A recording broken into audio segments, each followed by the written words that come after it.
Hello friends, welcome to VB Shrivastava classes.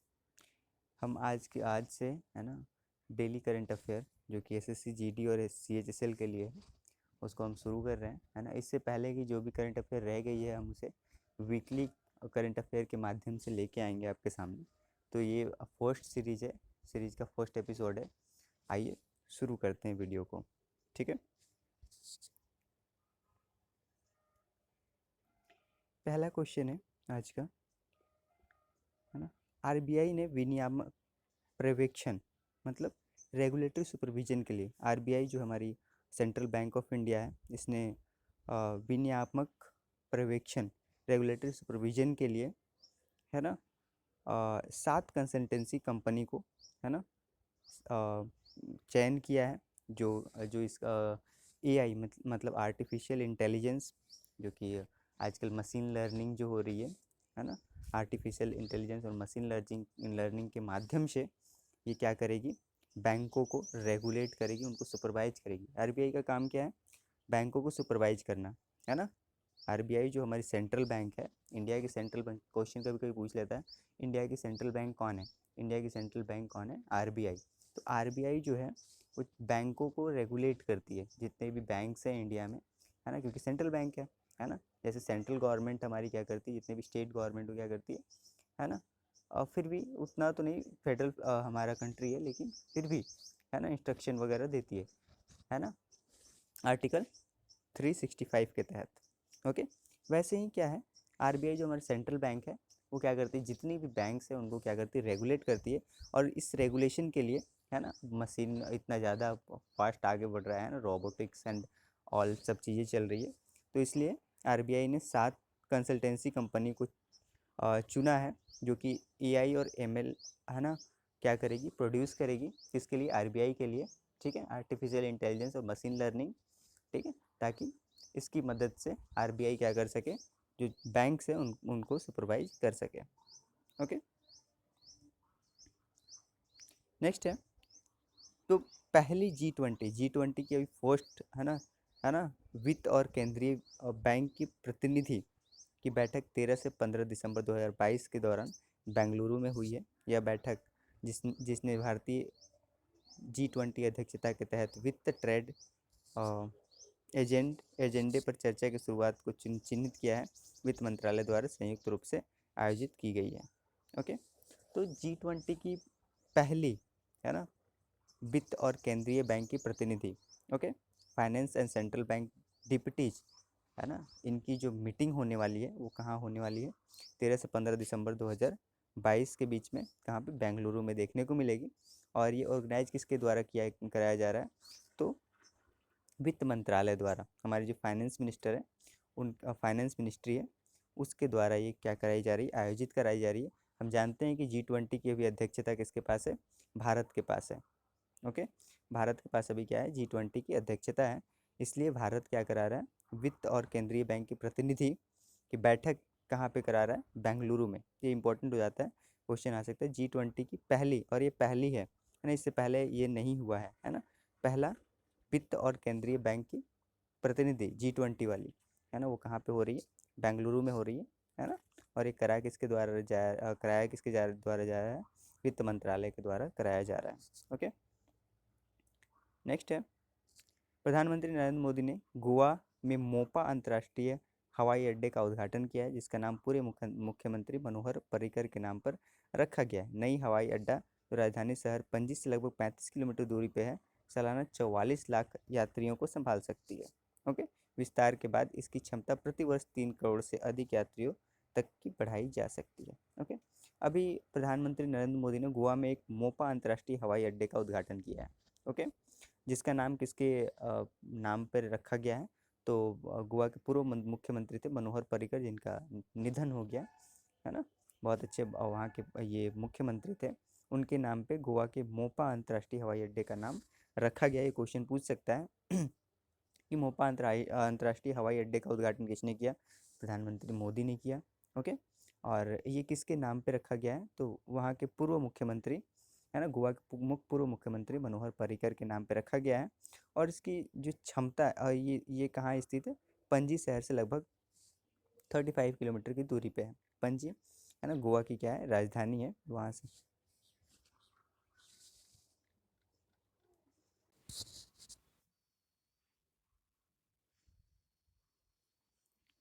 है ना।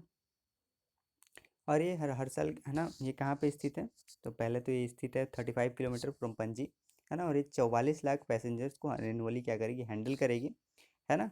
और ये हर साल 3 करोड़ पैसेंजर, है ना, पर ईयर ये क्या करेगी, एक्सपेंड करेगी, है ना, हर साल ये बढ़ाएगी कि 3 करोड़ पैसेंजर को हर साल, है ना, और ज़्यादा सुविधा मिल सके, है ना, ये हैंडल कर सके, इसकी कैपेसिटी को 3 करोड़ पैसेंजर्स पर ईयर बढ़ाई जाएगी। और अभी इसकी कैपेसिटी कितनी है ना, अभी 44 लाख पैसेंजर्स की अभी एनुअली इसकी, है ना, वार्षिक इसकी क्या है, कैपेसिटी है। ओके, नेक्स्ट है, जोस बटलर और सिद्रा आमीन को नवंबर 2022 में ICC player of the month award के रूप में नामित किया गया है। प्लेयर ऑफ द मंथ, है ना, आईसीसी हम जानते हैं, है ना, जो इंटरनेशनल क्रिकेट जो एसोसिएशन है, ये हर हर महीने के लिए अपने player of the month award को घोषित करता है। और नवंबर 2022 के लिए इसने किसको चुना है, जोस बटलर और सिद्रा आमीन को इन्होंने, है ना, नवंबर महीने के लिए ICC player of the month award के लिए नामित किया है। ओके, नेक्स्ट है, उत्तराखंड ने अपनी स्वदेशी बद्री गाय के आनुवांशिक संवर्धन के लिए योजना बनाई है ना। बद्री गाय जो कि कहाँ की इंडिजिनियस गाय है, मतलब वहाँ की स्वदेशी गाय है, उत्तराखंड की स्वदेशी गाय है। इसके जेनेटिक इन्हेंसमेंट, है ना, इसको जेनेटिक इन्हेंसमेंट किया जाएगा, ताकि इसके माध्यम से, जेनेटिक इन्हेंसमेंट के माध्यम से क्या किया जाता है कि प्रोडक्टिविटी बढ़ाई जाती है गायों की, है ना। प्रोडक्टिविटी बोलने की मतलब क्या, उन वो जो दूध प्रोड्यूस करती है ना उसको, है ना, उसकी अमाउंट को बढ़ाया जाता है। जो पहले हाफ लीटर दे रही थी, वो अब क्या देंगी, 10 लीटर 20 लीटर ऐसी दूधे देंगी, है ना। तो उत्तराखंड की जो वहाँ की जो स्वदेशी गाय है जिसका नाम क्या है, बद्री काऊ, इसका जेनेटिक इन्हेंसमेंट किया जाएगा, है ना, वहाँ की गवर्नमेंट के द्वारा, ताकि इसकी प्रोडक्टिविटी को और ज़्यादा बढ़ाया जा सके। ओके, है ना। हिमालय में पाई जाने वाली 3 जो औषधीय पौधा हैं, है ना, हिमालय में जो पाई जाती है, हिमालय में तो बहुत से औषधीय पौधे पाए जाते हैं, लेकिन 3 ऐसी पौधाएं हैं जिसे क्या किया गया है ना, प्रकृति के संरक्षण के लिए अंतर्राष्ट्रीय संघ जो IUCN है ना, इसके रेड लिस्ट में रखा गया है। उनका नाम क्या क्या है ना, मिजोटोट्रोपिस पेलिटा, जिसे गंभीर रूप से लुप्तप्राय मतलब क्रिटिकली इंडेंजर्ड, है ना, फ्रिट्रिलोरिया सिरोहोसा, जिसे कमजोर मतलब वल्नरेबल कैटेगरी में, और डेक्टाई डेक्टाइलोरिजा हैटागिरिया को लुप्तप्राय मतलब इंडेंजर्ड कैटेगरी में रखा गया है। हम बता दें आपको कि IUCN जो है ये रेड लिस्ट पब्लिश करती है। रेड लिस्ट इसकी है ना, IUCN की।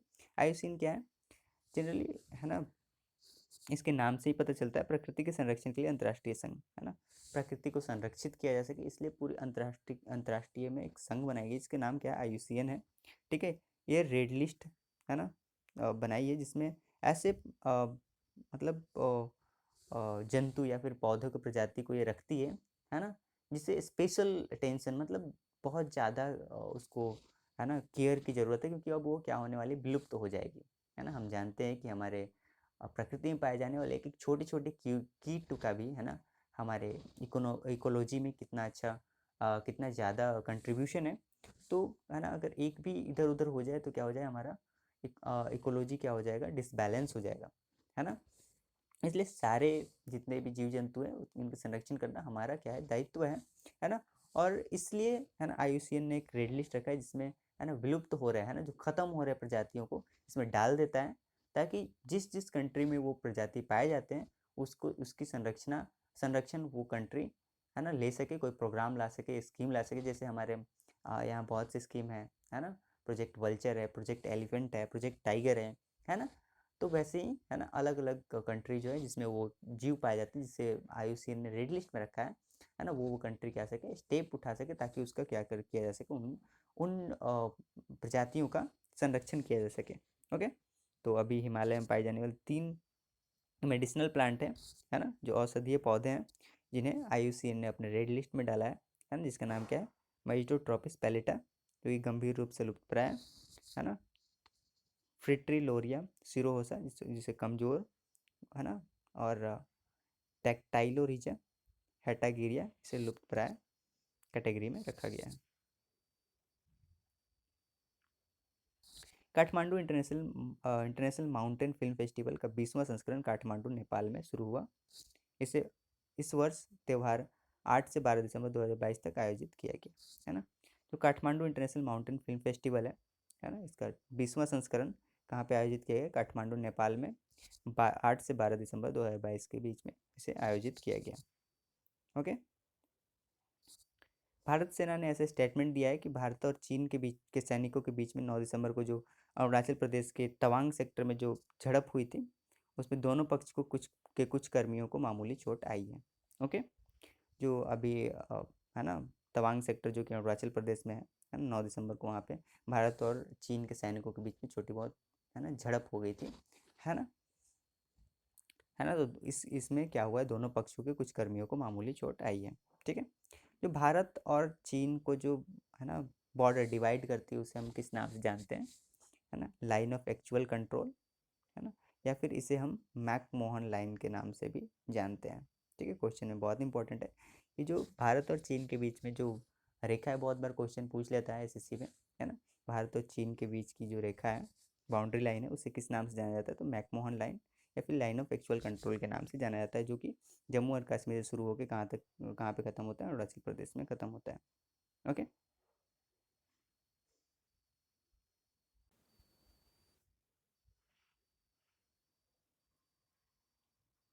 नेक्स्ट है, अरुणाचल गवर्नमेंट ने 7वां एडिशन सेवा आपके द्वार 2.0 कैंपेन लॉन्च किया है ना। इसके तहत क्या किया जाएगा?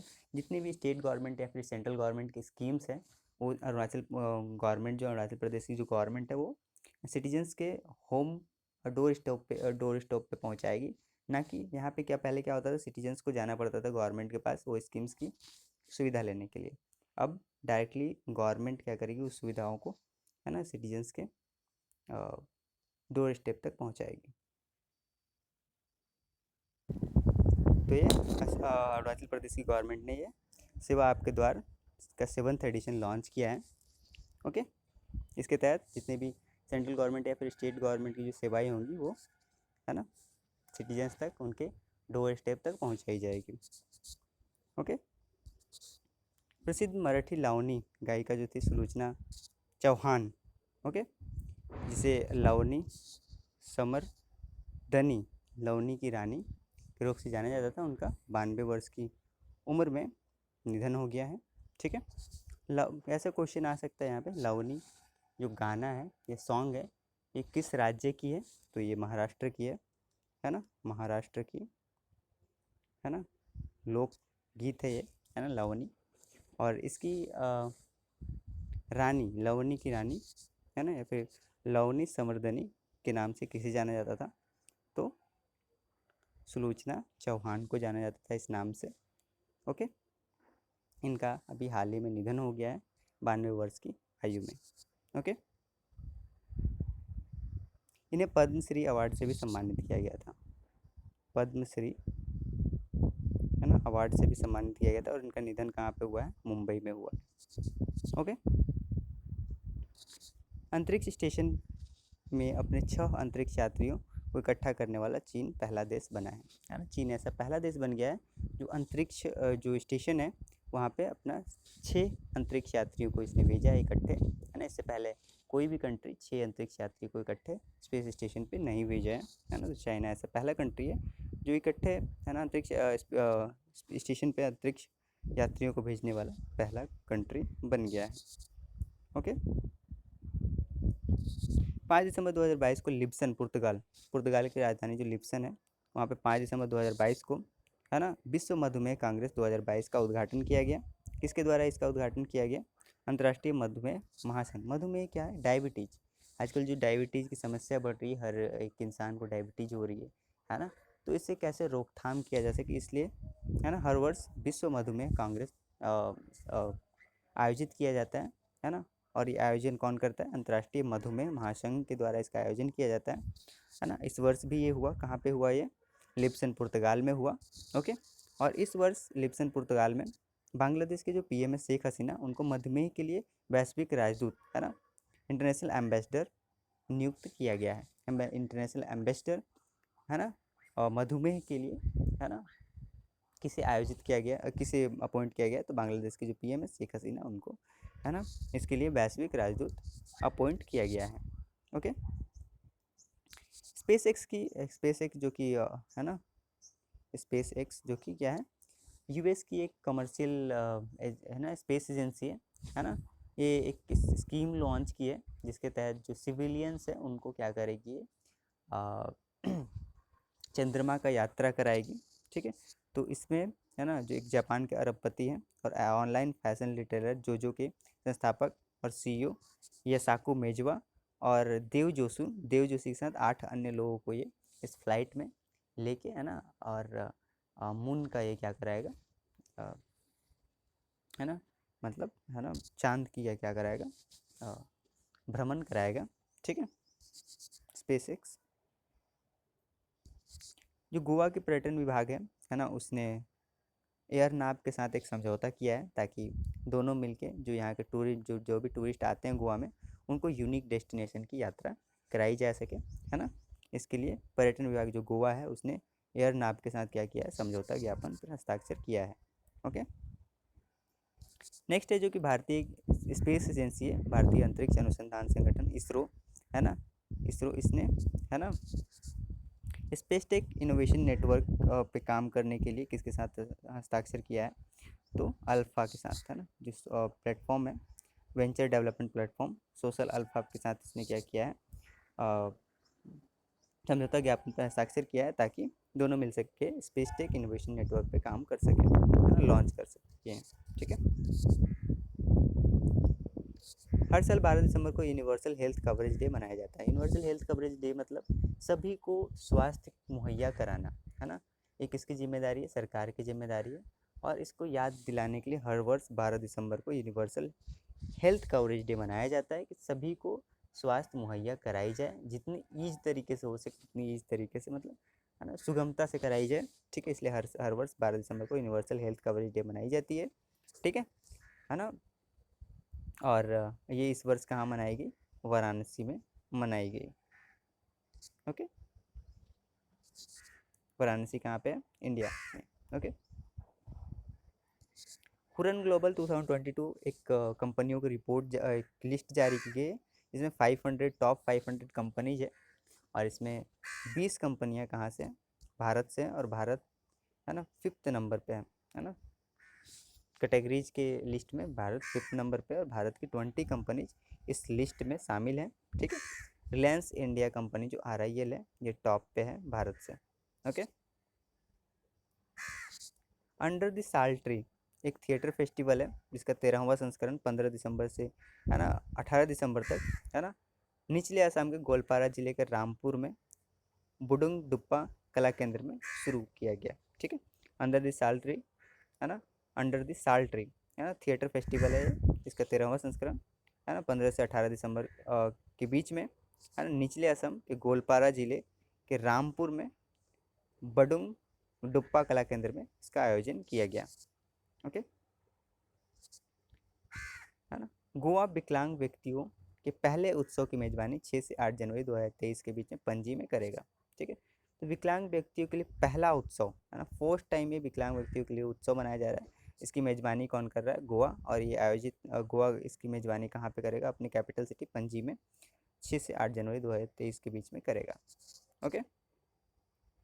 जो भारतीय नाविक है आनंदी नंदन, है ना, चंदावकर, इन्होंने 34वें किंग्स कप रेंगाटा में ओवरऑल ओपन स्कीप श्रेणी में स्वर्ण पदक जीता है।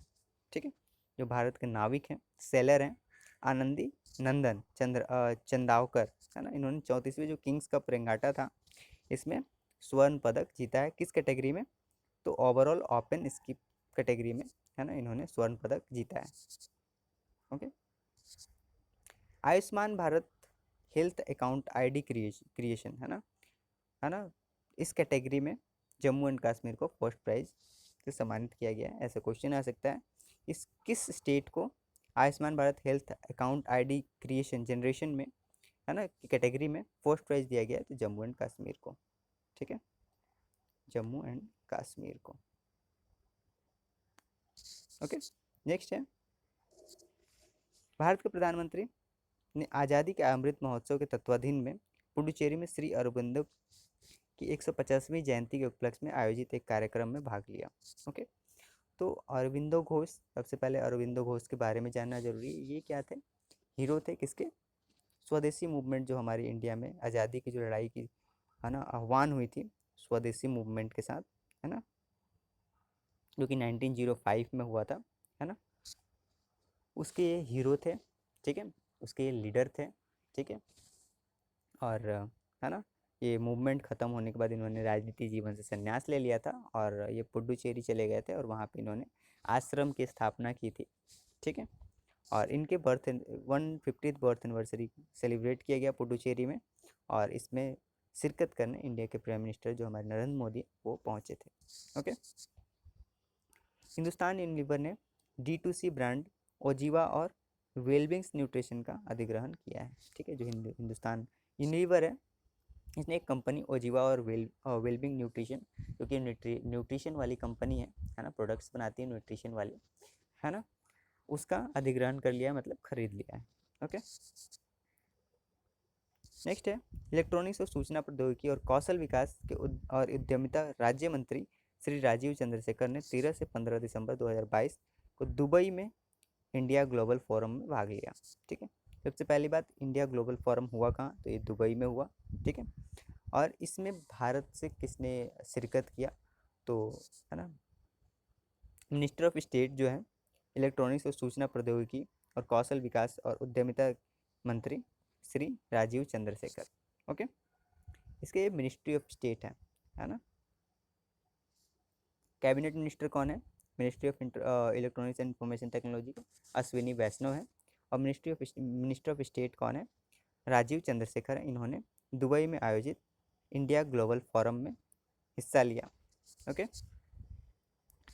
अहमदाबाद नगर निगम मेडिकल कॉलेज का नाम बदलकर नरेंद्र मोदी और मेडिकल कॉलेज कर दिया गया है, ठीक है। जो पहले किस नाम से जाना जाता था? Ahmedabad municipal corporation medical college, है ना, इसका नाम अभी हमारे तत्कालीन प्रधानमंत्री नरेंद्र मोदी के नाम पे इसका नामकरण कर दिया गया है। Okay,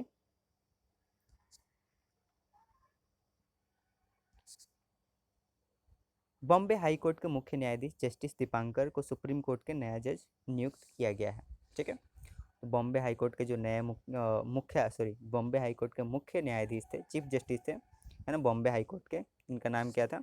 justice Dipankar. उनको सुप्रीम कोर्ट का नया जज नियुक्त कर दिया गया है ना। बता दें कि सुप्रीम कोर्ट में जज की नियुक्ति कैसे होती है? तो कॉलेजियम सिस्टम से होती है, जिसमें सुप्रीम कोर्ट के 4 जज होते हैं, है ना, और चीफ जस्टिस होते हैं सुप्रीम कोर्ट के। वो एक नाम की लिस्ट बनाते हैं और उस नाम की लिस्ट को क्या करते हैं, वो लॉ मिनिस्टर को दे देते हैं। लॉ मिनिस्टर फिर, है ना, उसे प्रेसिडेंट तक पहुंचा देते हैं और प्रेसिडेंट उन नामों में से किसी एक इंसान को, है ना, एज ए सुप्रीम कोर्ट जज अपॉइंट कर देते हैं। ओके, आप हमें कमेंट बॉक्स में बताइए, है ना, जो सुप्रीम कोर्ट में जज हैं उनकी अपॉइंटमेंट किस आर्टिकल के तहत होती है ना। ओके, हम इसकी आंसर अगले वाले जो वीडियो है उसमें हम उसके लास्ट में हम ये बताएंगे। ओके, जो संयुक्त अरब अमीरात की जो पहली है ना लूनर एयरक्राफ्ट, मतलब जो चंद्र अंतरिक्ष यान है ना, कहाँ की? यूनाइटेड अरब अमीरात, मतलब अरब की, है ना, उसे लॉन्च किसने किया है? तो स्पेस एक्स ने अपने फाल्कन 9 रॉकेट से कहाँ से किया है? Cape Canaveral space force station, Florida, US से। Okay, SpaceX Falcon 9 rocket अंतरिक्ष में अब तक का पहला अरब निर्मित चंद्र अंतरिक्ष यान, है ना। इससे पहले कोई भी चंद्र अंतरिक्ष यान अरब लॉन्च नहीं किया था, है ना। उसको लॉन्च किसने किया है? स्पेस एक्स की अपने फाल्कन 9 रॉकेट से उसका लॉन्च किया। और ये लॉन्च कहाँ से हुआ है? तो फ्लोरिडा के Cape Canaveral space force station, US, जो कि है ना यूनाइटेड स्टेट में स्थित है, वहाँ से ये किया गया। ओके, नेक्स्ट में उससे ही रिलेटेड एक क्वेश्चन है, यूएई सक्सेसफुली लॉन्च्ड फर्स्ट इवर अरब बिल्ट लूनर स्पेसक्राफ्ट, मतलब संयुक्त अरब अमीरात ने अपने पहले अरब निर्मित चंद्र अंतरिक्ष यान का सफलतापूर्वक पर्यवेक्षण किया। ओके,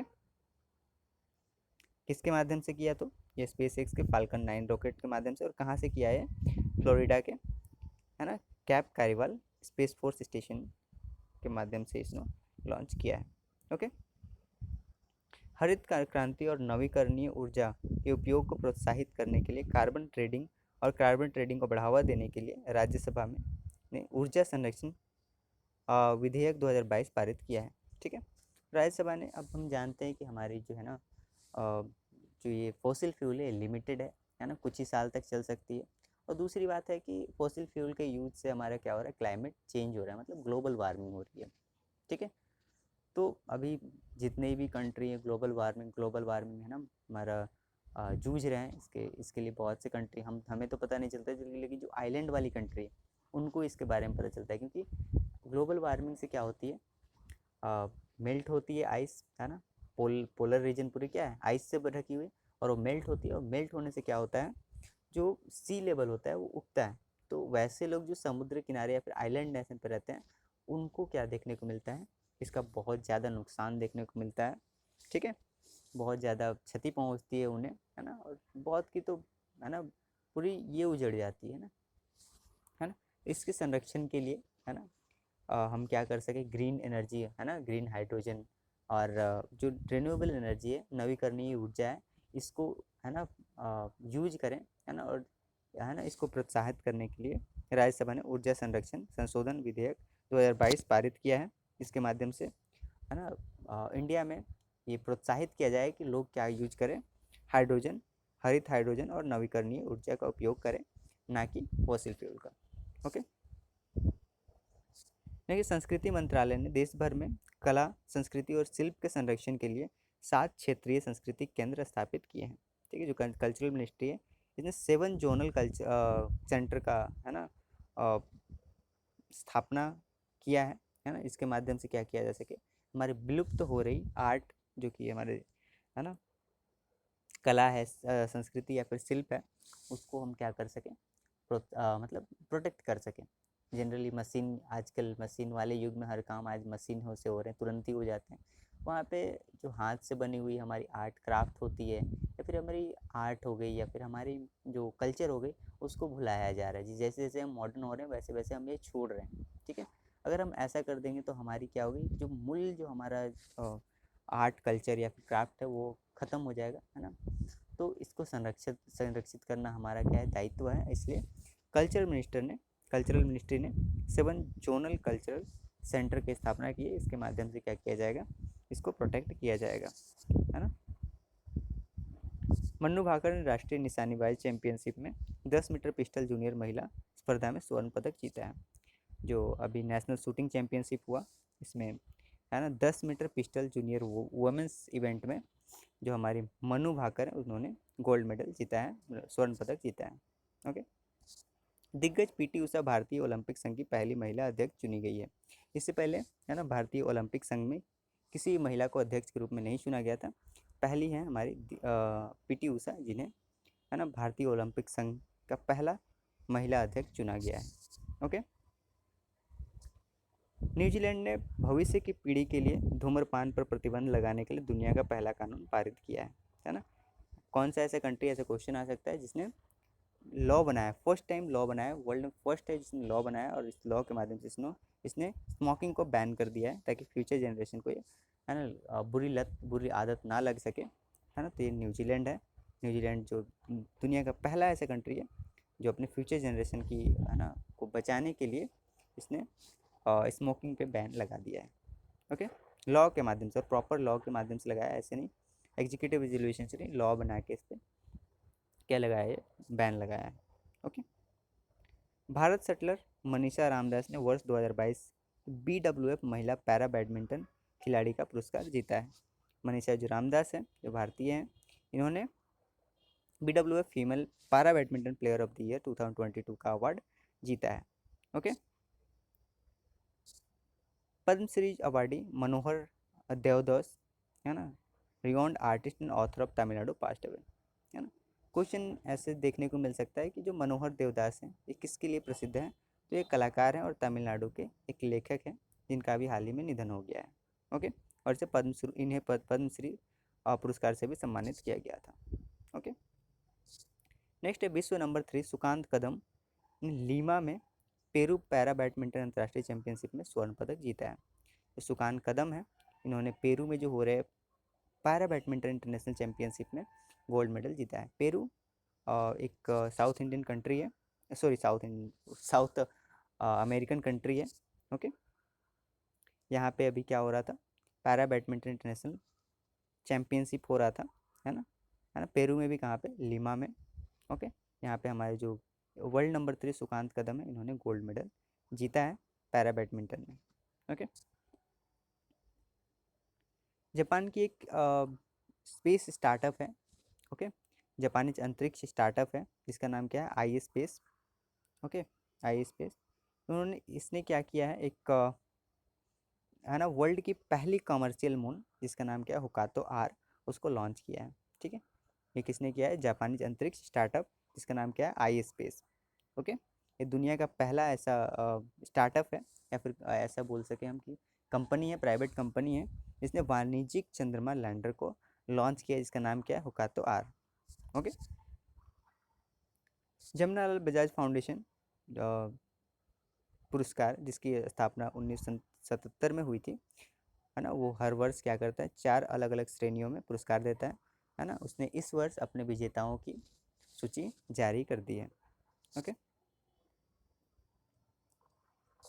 नेक्स्ट है ना, जो बैंक है ना, सेंट्रल बैंक ऑफ आयरलैंड है, जैसे हमारी सेंट्रल बैंक क्या है, RBI, reserve Bank of India, वैसे ही जो सेंट्रल बैंक है आयरलैंड की, उसने किस कंपनी को, है ना, आस्क इंडिया एंटरप्रेन्योर फंड स्थापित करने के लिए मंजूरी दे दी है, ताकि इसके तहत जो वहाँ पे उद्यमी है, वो एंटरप्रेन्योर्स हैं, उनको इससे सहायता मिल सके।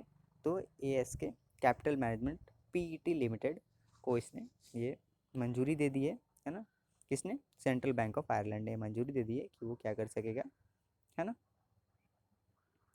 इंडिया वेस्ट फंड का लॉन्च कर सके, जिसका नाम क्या होगा, एएसके इंडिया एंटरप्रेन्योर फंड।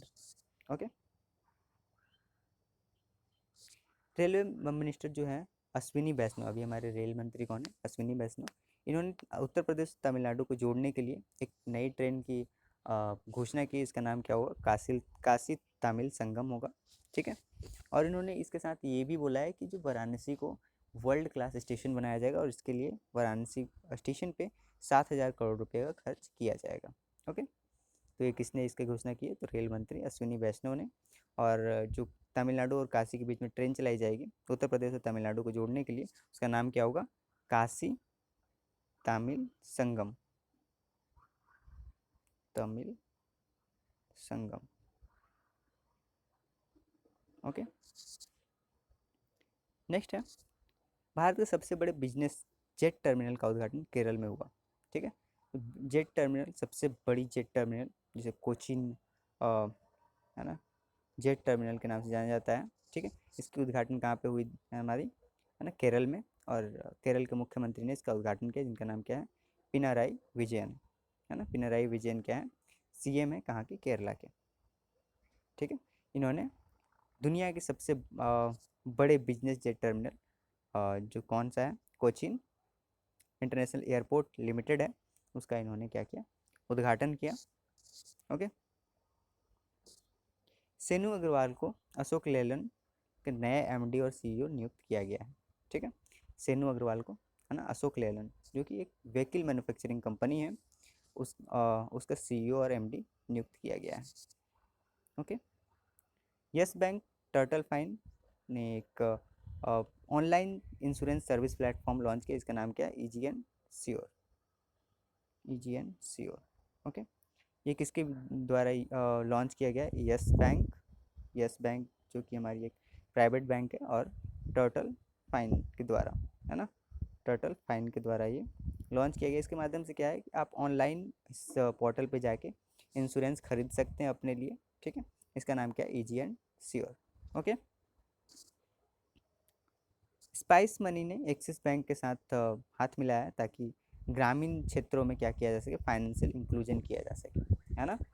तो इसके लिए किसने किसने हाथ मिलाया, स्पाइस मनी और एक्सिस बैंक ने। फाइनेंशियल इंक्लूजन का मतलब क्या है, लोगों को फाइनेंशियली इंक्लूड किया जा सके। क्या है कि गांव में, है ना, अभी भी, है ना, लोग फाइनेंशियली इंक्लूजन मतलब वो बैंक से जुड़े हुए नहीं है। क्या है कि, है ना, वो अपने जो उन्हें क्या है कि शहरी इंसानों को क्या पड़ती है ज़रूरत, पैसों की ज़रूरत पड़ती है, कभी ना कभी पैसे कम होते हैं, वो कहाँ से पैसे लेते हैं, तो महाजन से लेते हैं और दूसरे नॉन फॉर्मल जो सोर्सेस होते हैं वहाँ से लेते हैं। और वो नॉन फॉर्मल सोर्सेस उनको क्या करती है ना, बहुत ज़्यादा हाई रेट पे वो देती है, रेट ऑफ इंटरेस्ट पे वो देती है पैसे, है ना, और बहुत मुश्किलों का सामना करना पड़ता है। इसलिए क्या किया जा सके, सभी को फाइनेंशियली इंक्लूजन किया जाए, सभी के बैंक अकाउंट हो, है ना, ताकि क्या हो सके, अपने वो पैसे जो बचे उसको सेविंग बैंक में रख सके, और जब उनको नीड हो तो वो क्या कर सके, वहाँ से निकाल सके। या फिर वो बैंक से लोन लेंगे तो बैंक से लोन क्या होता है, कम रेट ऑफ इंटरेस्ट में मिलता है। ठीक है, तो इसलिए क्या किया जा रहा है, स्पाइस मनी जो है एक्सिस बैंक के साथ हाथ मिलाया, ताकि रूरल इंडिया में क्या किया जा सके, फाइनेंशियल इंक्लूजन किया जा सके। ओके, HDFC बैंक जो है इसने पार्टनर किया है स्टार्टअप इंडिया के साथ, ताकि लॉन्च किया जा सके 6 परिवर्तन स्टार्टअप ग्रांट्स। ठीक है, छठा परिवर्तन स्टार्टअप ग्रांट लॉन्च करने के लिए HDFC बैंक ने स्टार्टअप इंडिया के साथ साझेदारी की है। ओके, नेक्स्ट है साइकॉम मीराबाई चानू, इन्होंने सिल्वर मेडल जीता है कहाँ पे, वेट लिफ्टिंग वर्ल्ड चैम्पियनशिप, जो कि कहाँ पे देखने को मिला, कोलंबिया में, है ना। तो कोलंबिया में भारोत्तोलन विश्व चैम्पियनशिप में, है ना, मीराबाई चानू ने रजत पदक जीता है, मतलब सिल्वर मेडल इन्होंने जीता है। कहाँ पे हो रहा था, कोलंबिया में, है ना, वेट लिफ्टिंग जो चैम्पियनशिप हो रहा था, वर्ल्ड चैम्पियनशिप हो रहा था कहाँ पे, कोलंबिया में, वहाँ पे मीराबाई चानू ने सिल्वर मेडल जीता है। ओके, नेक्स्ट है spice jet has awarded the safety performer of the year award GMR Delhi airport 2022, है ना, जो दिल्ली एयरपोर्ट 2022 के द्वारा safety performance of the year award किसे दिया गया है, स्पाइस जेट जो कंपनी है ना, उसे दिया गया है। ओके, नेक्स्ट है Reserve Bank of India announce penalties against 13 cooperative banks for breaking various regulatory standard. ठीक है, तो भारतीय रिजर्व बैंक ने विभिन्न नियामक मानकों को तोड़ने के लिए 13 सहकारी बैंकों के खिलाफ दंड की घोषणा की है। ओके, नेक्स्ट है पूर्व केंद्रीय मंत्री और प्रख्यात अर्थशास्त्री योगिंदर के अलख का अहमदाबाद, है ना, में उनके घर पर निधन हो गया। अलग अहमदाबाद स्थित Sardar Patel institute of economics and social research में एक एमेटिस प्रोफेसर भी थे।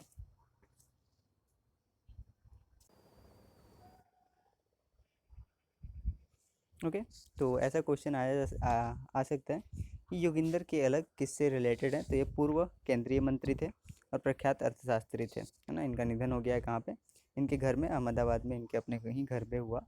ठीक है, और ये अभी क्या कर रहे थे करंट में, है ना, अहमदाबाद स्थित एक Sardar Patel institute of economics and social research है, उसमें एक प्रोफेसर थे। ओके, नेक्स्ट है the ministry of development of north eastern region has in collaboration with north eastern space application centre under the department of space has developed a project monitoring mobile application. ठीक है, जो उत्तर पूर्वी क्षेत्र के विकास मंत्रालय जो है ना, ministry of development of north eastern reason, इसने एक अंतरिक्ष विभाग के तहत, है ना, उत्तर पूर्वी अंतरिक्ष अनुप्रयोग केंद्र के सहयोग से एक परियोजना निगरानी मोबाइल एप्लीकेशन विकसित किया है ना, दोनों मिलके, है ना, क्या किया है, एक मोबाइल एप्लीकेशन बनाया है, इसके तहत से क्या किया जाएगा, वेरियस मॉनिटरिंग, है ना, कार्य किए जाएंगे। ओके, तो इस वीडियो में इतना ही। थैंक यू, स्टे ट्यून, और अगर आप हमारे चैनल पर नए हैं तो please subscribe the channel and press the bell icon, ताकि आपको जो भी हमारे नोटिफिकेशन है वो आप तक पहले पहुँचे। Thank you.